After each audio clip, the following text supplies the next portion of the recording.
I think I am live. Hello, good morning. It is the 25th of July 2023 and I'm reading Out of Time, Out of Mind. This is an autobiography of Joan Marshall Grant, or Joan Grant as she's largely called. And I was in chapter 4, Mind Under Matter, which I didn't quite finish. This is about her dancing in the dark.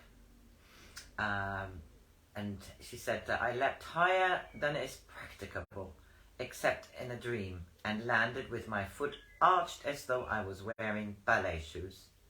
There was a sound like the crack of a stock whip. "Good God, what's that?" said Neville. "I'm afraid it's me," I answered. It was. I had broken the tendon that supported the instep of my left foot. He carried me to my bedroom. He helped me into pyjamas so that Mother would not know that I had been dancing without clothes on, and then went to wake her and Father. An hour later I heard Dr. May telling them outside my door, "We must on no account let her know, poor child, but I'm afraid that Joan will never dance again." At first I was able to amuse myself by playing piano accompaniments for Maurice Allom, who was learning the bassoon. Then my hands went stiff and I could not even hold a pencil. Dr. May said it was only crutch paralysis caused by swinging myself about too much on crutches. So they were taken away and I had to lie all day on a sofa or be trundled around the garden in a bath chair. It would get better in a few weeks, they said. But would it? Already there was talk of trying to graft kangaroo tendons into my foot if it did not heal properly. It was a new operation about which an Australian doctor had written a short article in the British Medical Journal. Not a very encouraging article. Would Father have to buy a kangaroo from the zoo? For the first 2 or 3 weeks, everyone did their best to amuse the invalid, but by then it was taken for granted that I was perfectly content in a hammock or in an armchair with a footstool at the dance, watching other people play tennis. I ate a lot. There was nothing much else to do, but instead of getting fatter, as Mother hoped I would, I lost nearly a stone, and 7 stone when you are 5'8", I suppose, is bound to make people fuss, unless they realize that being miserable because your body is a bore is apt to make the poor thing try to make itself inconspicuous. It was almost the last straw when Dr. May decided that even if my foot had mended itself while it was in plaster, I was not to play tennis for at least a year after the cast came off. "You can play golf instead, darling," Mother said cheerfully. "So much better for you to hit a little ball about in the fresh air than getting so exhausted playing a man's game, much too heavy and bad for your insides." "I loathe golf," I said bitterly. She sighed and went back into the drawing room through the French windows. From the veranda I could hear the echo of a ball hitting the penthouse as someone served in the tennis court. And from the garden came the voice of a girl. 30, love." She was lucky enough to have 2 feet and 2 adequate arms, and she could at least play lawners. I picked up a vase of roses Mother had brought me and flung it at the wall. Now I would have to crawl off this beastly sofa and collect the bits of broken china and hide them under the mattress before she saw them and thought I was ungrateful. She would never understand I had broken the vase because I was angry, because being angry was a little less shaming than bursting into tears. Nanny Walpole would have understood, but she would have said, in a voice crisp and clean as her apron, "Now, pull yourself together, dear, and stop being sorry for yourself." Oh, Lord, I was being sorry for myself. Damn. All right, if I could only play golf, and it was still a large if, I could walk properly again, then why not play the beastly game? Did I really hate it, or only hate being bad at it? W.B. Smith, I reminded myself, said it was a waste of his time and Father's money to give me any more lessons. I only had half a dozen because I thought any fool could play such a silly game without even trying. Jack, W.B.'s Young's brother, said I had a natural swing. Well, of course I have, but I can't practice it. Amateurs never practice. They have a natural genius for being good at games, or they don't play them at all. Perhaps I'm not good enough at games, and that is why I have turned into a dreary cripple in a bath chair when I'm only 16. It's all your fault, I said bitterly to my body. I wanted to be a ballet dancer, and you break your silly legs. I wanted to be gay and pretty in spite of my horrible clothes and your beastly nosebleeds. Whenever I want to do anything exciting, you either get a stomachache or else you catch a streaming cold. How can I think properly when you've got a cold in your horrid head? But if you think you can bully me into being nothing, you flatter yourself. From now on, you are going to learn which of us is boss, and the boss is going to be me. For the next 2 months, I taught my body to play golf without going nearer a links than a bed or a sofa. I had long since discarded the bath chair as being too degrading. It was fair to practice, so long as you did so by unorthodox means. With the patience of the owner of performing CEO's teaching one of them to balance a rubber ball on its nose, I made each muscle learn its part in the act. As my bones were light, I must make the club head hit the ball with the greatest possible speed, because I could not put a man's foot-pounds of effort behind it. Here my training in mechanical science came in handy. Therefore my swing must be the widest possible arc. At least in my imagination I could play around the hailing links as though I was actually walking briskly down the fairways or climbing over the dunes with the powder-soft sand trickling into my shoes. Fortunately, the Hampshire County Championship was played at Hayling that year. There were 5 major events: the best scratch score, the best handicap score, the best round against bogey, scratch or handicap, and the best eclectic score of 6 rounds during the three-day meeting. I got Kirstine to enter my name for the lot, and she swore not to tell Mother that I intended to do more than go down to the clubhouse and watch from a chair on the veranda stalwart females driving off the first tee. The plaster was taken off 4 days before the meeting. I could stand, I could walk. My body, although still a very inefficient warrior, trying to hold back the phalanx by wailing that his feet hurt, could be bullied into obedience. It seemed a pity not to dress the part in its opposite, so I wore a brown and white checked gingham dress, suitable for a child of 13, and did my hair in pigtails, with bows at the end tied together, so that they could not get entangled in my long backswing. I knew, as I stood waiting my turn on the first tee, that my foot and the muscle of my skinny wrists and arms could not be asked to last more than 1 round. 18 holes, just 18 holes, not more than 6.5 miles if you are obedient, and I keep the ball out of the rough.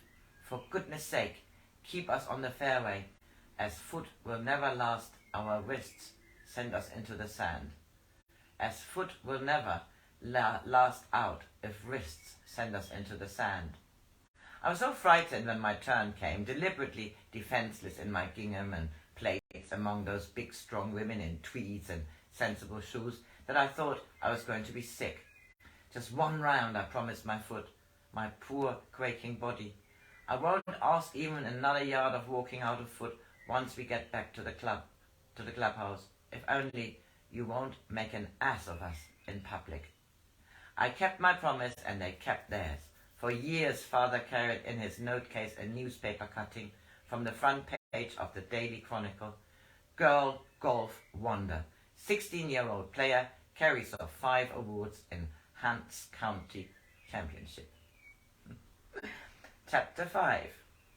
Seen through a microscope. Father's crusade against mosquitoes had grown from a border skirmish, a mere spraying of paraffin on water butts and ornamental ponds, into a major war. At first he had only been annoyed at being bitten whenever he emerged from the house, even in daylight. But as tennis was played indoors, he could ignore the unfortunates who, watching lawners, had to do so with their legs encaved in pillow slips. When one bit him on the forehead and caused him acute discomfort, it was a challenge which had to be accepted. Either mosquitoes withdrew from Hailing Island, or he must do so himself. It was essential for him to reach the highest branch of any tree which he elected to climb. At Cambridge he took 3 tripos, Mechanical Science Parts 1 and 2 and Law, and he came out top of each list. So now he proceeded to become the world's greatest expert on British mosquitoes. This cost him 15 years of unremitting effort and almost all of his considerable fortune. He was rewarded with a CBE and the honour of writing the standard work on the subject for the Natural History Museum. Long since had the alcoves in the billiard room been equipped with laboratory sinks and Bunsen burner, adding new hazards to the use of the long jigger. Bedroom after bedroom had been encroached upon, until at last Mother protested that visitors would be reduced to dossing down in the sand yacht sheds. So he built the British Mosquito Control Institute, a house of 11 rooms in the garden on the far side of the tennis court. His chief assistant was J. Steely, an entomologist as dedicated as father himself, and I was a hard-working lab boy. Hour after hour I peered into a microscope, counting the hairs on the anal segments of larvae in order to identify their species. Day after day I analyzed specimens of water from marsh or ditch or drain to assay their salinity or hydrogen ion concentration. Field work was more interesting, especially when I was at last encrusted with a theodolite and could take levels for the ditches to drain the saltwater swamps which ringed the island and which formed an ideal breeding ground for Aedes detritus, the most far-flying and ferocious of all British mosquitoes. The only time I made a slight mistake with the theodolite, the sea rushed in at high tide and flooded 3 fields, but this error was soon glossed over. From 2 o'clock until 6 each afternoon, except when I could contrive to be playing golf or Hailing or Hampshire, I conducted visitors round the museum. Some of them were genuinely interested, but the majority, and I personally conducted several thousand of them, were attracted by the chance to see something for nothing, and came a second time when they discovered there was a well-appointed WC, also free. My patter became monotonous, but was enlivened by bets I made with myself as to the percentage of visitors who, in response to my statement, only the female mosquito bites, would reply archly, "So the female of the species is more deadly than the male." I might still have been peering down microscopes because I had almost managed to convince myself that it was my real métier, unless Providence had rescued me disguised as H.G. Wells. He was the only author from whom father had profound respect, and every fatted calf would have been made ready for his reception had he not arrived 3 weeks earlier than he was expected. Mother and father were away, but when I assured H.G. that I would telephone immediately to recall them, he forbade me to do so, saying with a twinkle that it would be very ill-mannered to show that I had no wish to entertain an elderly guest. One of the many facets of his genius was that he could make even the shyest audience feel entirely at ease. I taught him how to score at tennis, and he taught me to hypnotize cats. We had no house cats, as they were forbidden in case they ate father's parrot, so I smuggled a kitten in for him from the gardener's mouser. He was the first, and for a long time the only person to whom I confided the realities of the more than 3-dimensional world in which I lived the secret part of my life. He listened with the eagerness of a child who hears a fairy story. It knows it's far more true than facts. Keep it to yourself, Joan, until you're strong enough to hear being laughed at by fools, but never let yourself forget it. And when you are ready, write what you know about. It's important that you become a writer. But I can't spell, I said forlornly, and even my school essays got the minimum of marks. I can only do dreary things like mathematics." He looked quite severe. "I spend a great deal of time telling authors, and sometimes successful authors, not to waste their time and their readers' time by writing another line. I tell you to write, and you will write, so do not attempt to argue with me. But you must live before you write about living. Don't, for goodness sake, go off half-cock.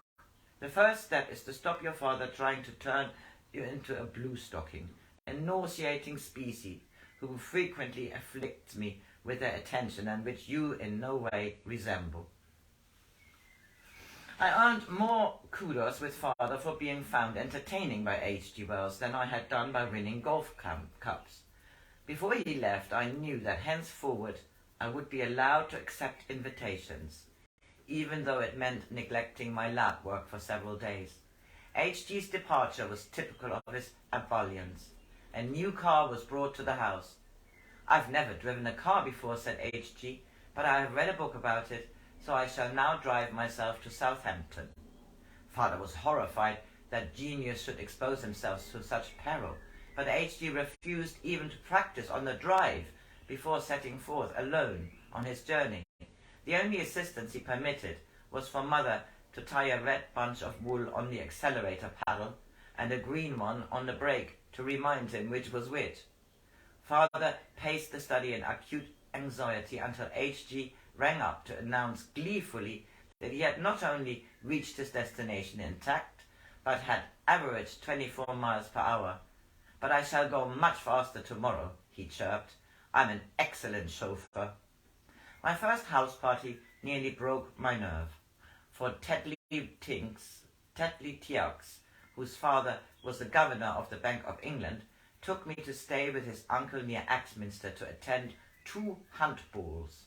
My knowledge of hunting was non-existent, and the bright young people were so bright that they scared me nearly out of my wits.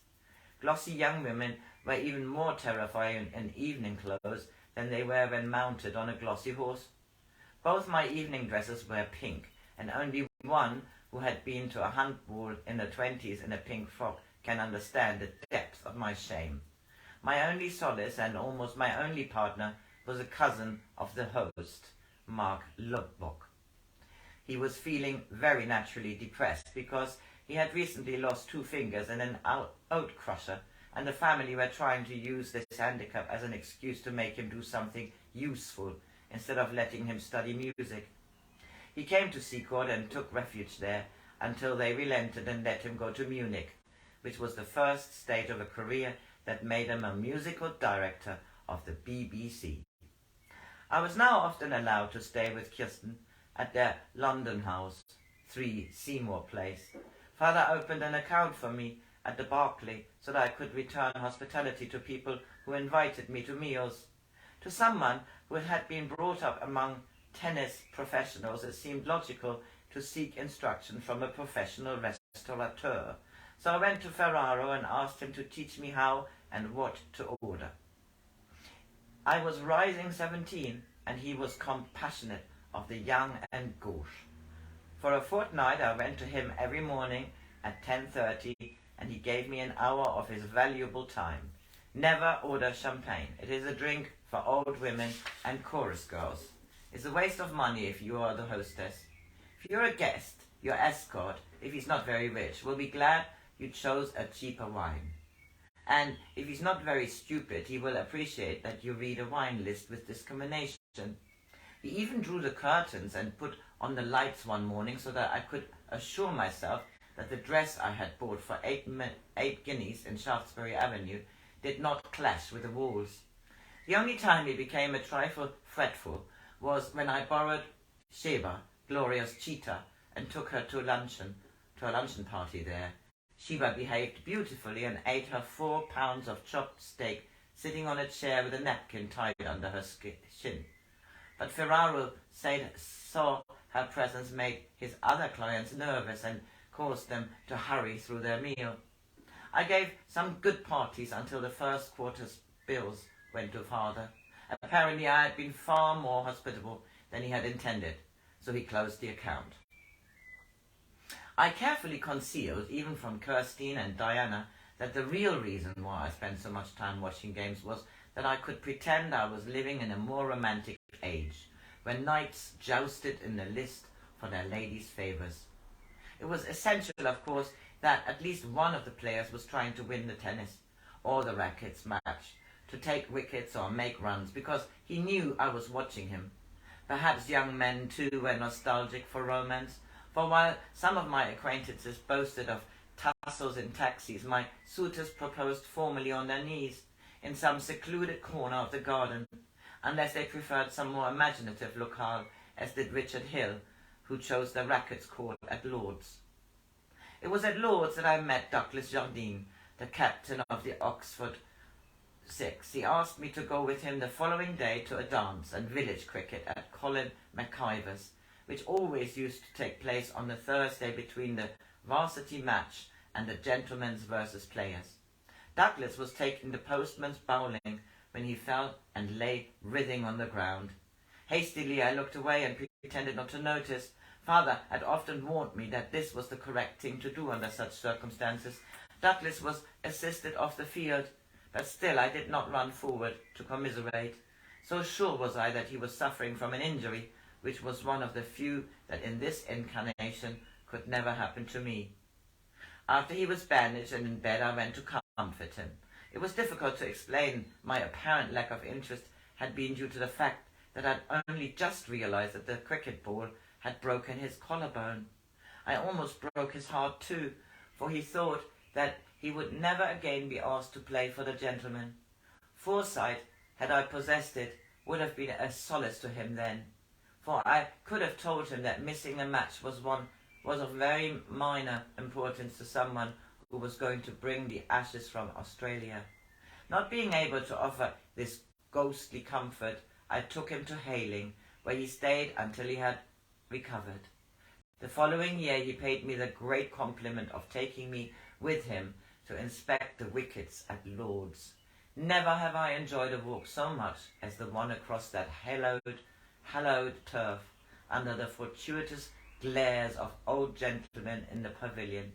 I was secretly so tired of watching even Douglas play cricket that my cup was filled to overflowing when he decided the wicket was not fit for play and so was free to take me to a cinema. Okay, this was chapter 5, and I'll read on soon.